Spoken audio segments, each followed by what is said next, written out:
Hi guys, we meet again. So the last video I posted was about 4 months ago. Since then, a lot of things have happened. A lot of insignificant things that have conjoined together and become kind of significant. I've got a new phone now, a Google Pixel 8a. Earlier I was using a Chinese phone, Chinese manufactured phone, Realme Naso 20 Pro. I really liked it, and it was the first phone that I've really kept long term. I used it for 5 years. I sort of have an emotional attachment to it. It's the only phone I haven't broken. It's not in the best of shape right now, but it's better than the other phones that I've had and owned.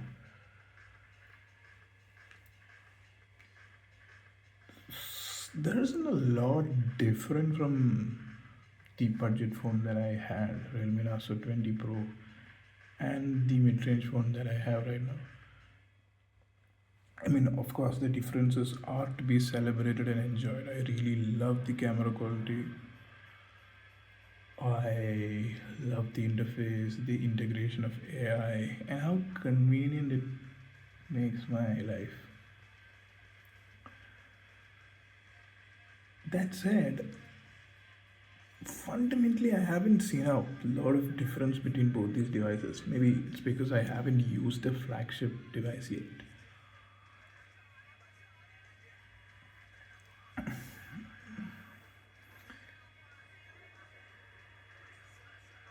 I really like that Google is making most of the hardware that they have. Of course, there are a lot of people that have the gripe that Google is not properly giving them the flagship experience. But then again, it's kind of nice, right? Making most of what we have. I am obviously biased because I am a fanboy. I like Google more than any other devices. So have I like if I had a choice of owning another device, I wouldn't probably be that enthused. Of course, I'd love reviewing it. I'm not a proper reviewer yet, but after a while of using smartphones, I think most people are kind of equipped to talk about it, especially if you game and shoot videos, which I don't than the average content creator or reviewer. But I'll get there soon.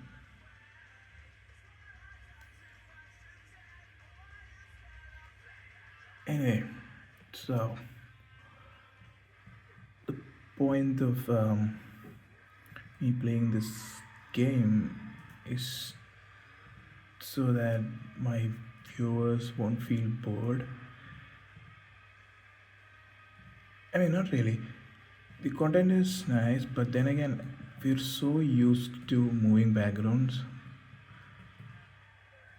that the distraction that it is actually benefits the viewing experience. It aids with the retention as well. I mean, I remember once when I was about 13 or 14 years old, my dad used to say that playing all these fast paced video games is gonna change my brain chemistry into wanting things very fast, wanting results very fast.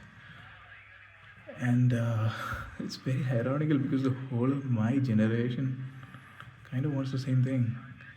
And since we're the most relevant crowd, the whole of the industry revolves around our needs.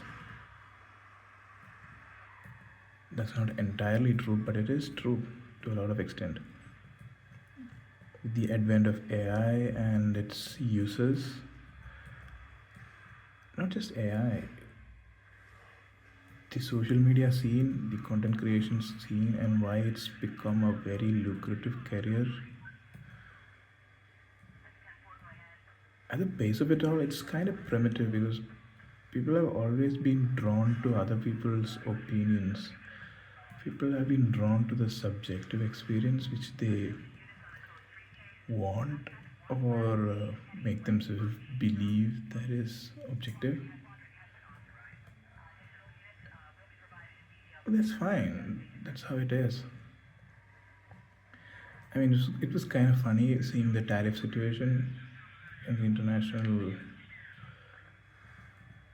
eco-political scene, economical scene, eco as in not regard with nature, but with regard with the finances. I mean, I kind of was made aware of the fact that war is the most profitable thing for the economy because that's when the production really takes off. That's when the countries have to take large sums of loans, which essentially benefits the World Bank. I mean, of course, I've not been a stranger to conspiracy theories about how the bank controls most of the stuff. Uh, I don't know. It's kind of convenient to imagine there is one singular power that needs to be addressed to have a better experience. It's very convenient. It's kind of convenient, even with religion, because the most popular religions in the world right now are monotheistic. There is one God. It's convenient. One enemy, one good thing to defeat, one thing to overcome, one huge trauma to heal. I understand the sentiment.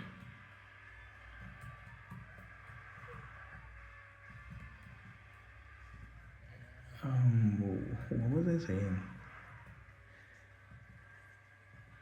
Why was I? Yeah, we were talking about smartphones.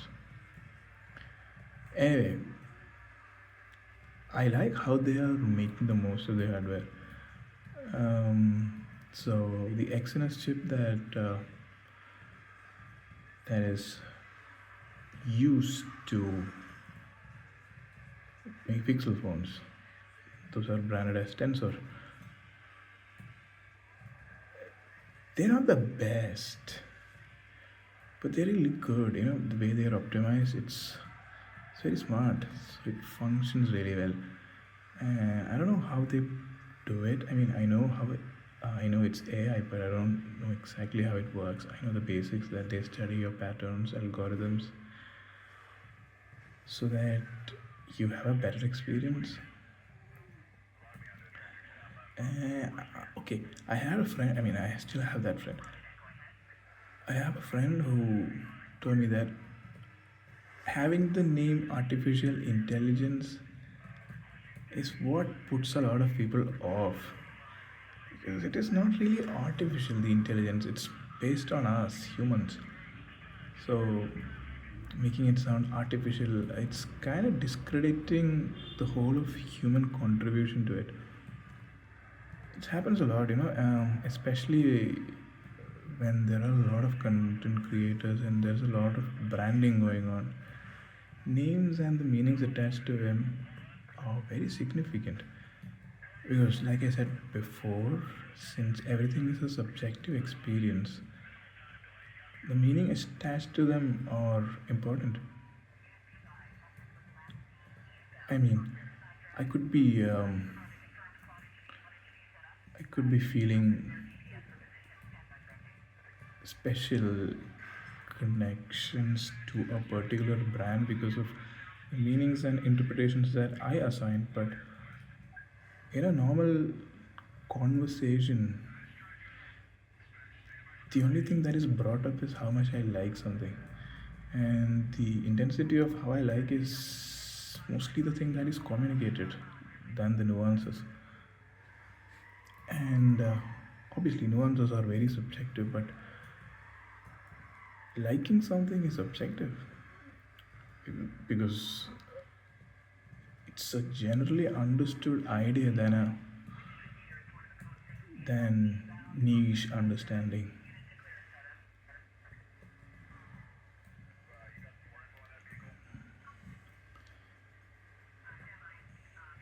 So I'll tell you a bit more about myself. I like everything because I've seen some quotes where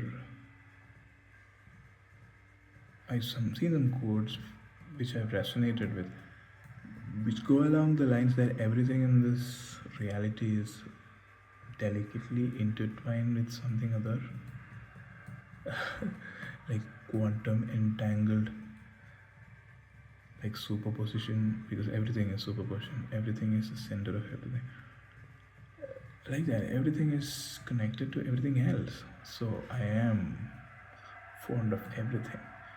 But then again, the core shift that's happened with AI is this: things have become generalized, and and a lot of old historians would argue with this and might feel that this is a very reductionist approach. And I agree. I agree. But then again, with how language is shaping up, with how it's evolving, a lot of meanings are being crammed into, smaller, smaller, smaller, into smaller things. So, and most of the time, the meanings depend upon the context. Actually, it's not entirely new because it could be easily hypothesized that the human communication must have emerged from,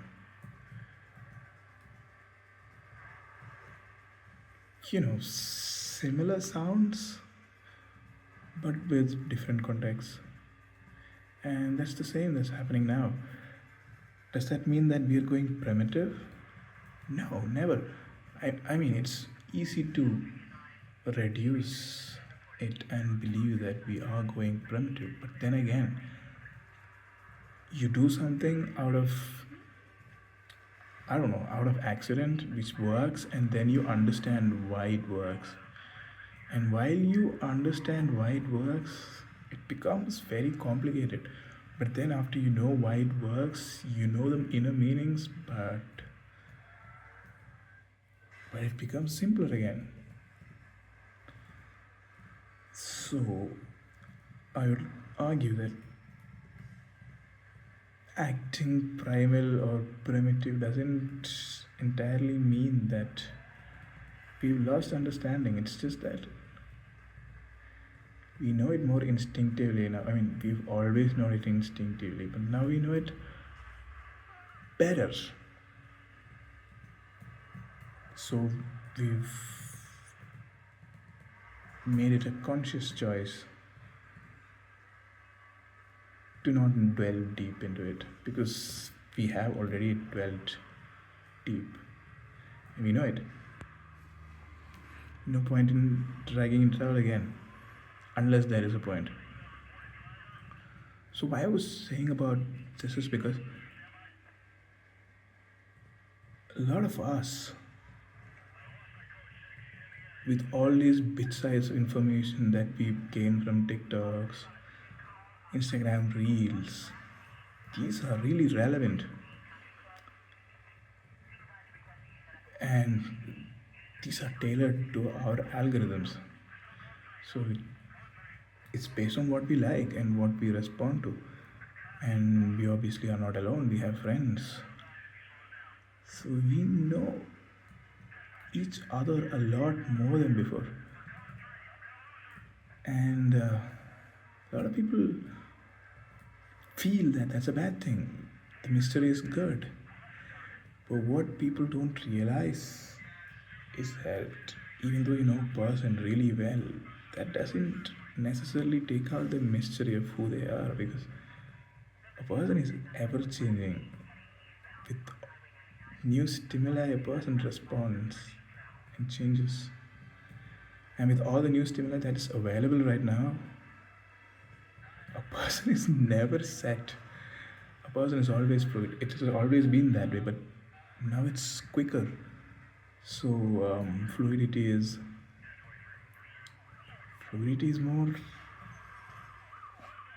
more, just more. Fluidity is more, and that can be jarring to people who are not used to being fluid, which is why the gap in generation feels wide. I mean,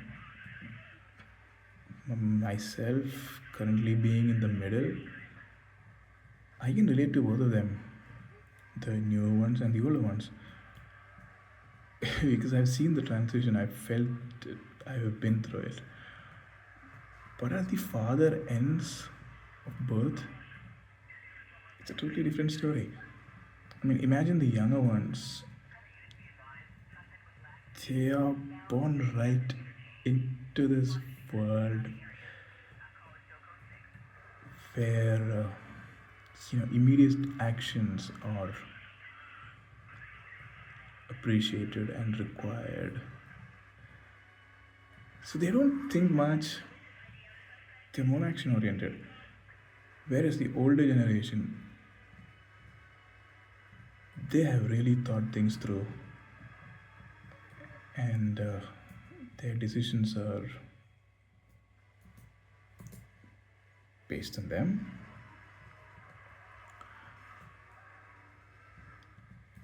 But when it comes to their communication, when it's not proper, when the differences are not enjoyed, it becomes a problem, especially when both of them believe in extremes.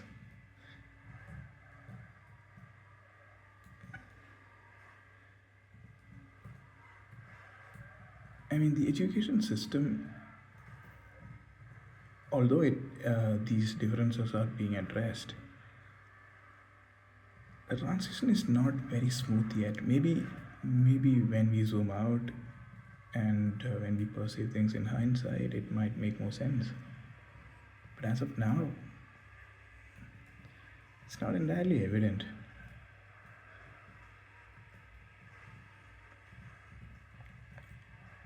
I realize that having a very open blog kind of situation is not easy to follow. I mean, I enjoy it. That's why I do the thing. But I'm not sure if all of you guys appreciate it as much as I do. So maybe, I mean, of course, I do this for myself, but I do this for myself because I know that someone out there is viewing it. Someone out there is receiving what I'm thinking and feeling. That means that I'm not alone in this experience, because this is gonna stay forever up in the internet, and even after my time. So it's like I'm kind of immortal right now,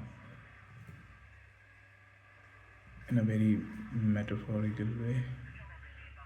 But that won't have to be the case. I mean, with how fast the technology is pacing itself, we might not die, and there could be a chance that we revive all the dead people. How would that be?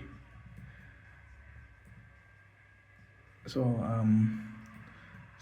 so I came upon a word techno feudalist, and it reminded me of Cowboy Bebop. So there is this character called Faye who who dies, and I mean not technically dies. She's kind of frozen, and she comes back to life and has to pursue a different kind of job, a bounty hunter, so that she can pay her debts. Maybe maybe in the upcoming future, suicide is not gonna be an option to escape. And it's going to be very funny when all of these people who already committed suicide are going to be brought back to life. Yeah, I mean, I mean, safe to assume that half of them would be really thrilled that they're back, because while they are in the act, they could have changed their mind, but it should have been too late. And there might be others who are so sure that they don't want this experience anymore and they just want it to end. It's gonna be really bad and ugly, messy.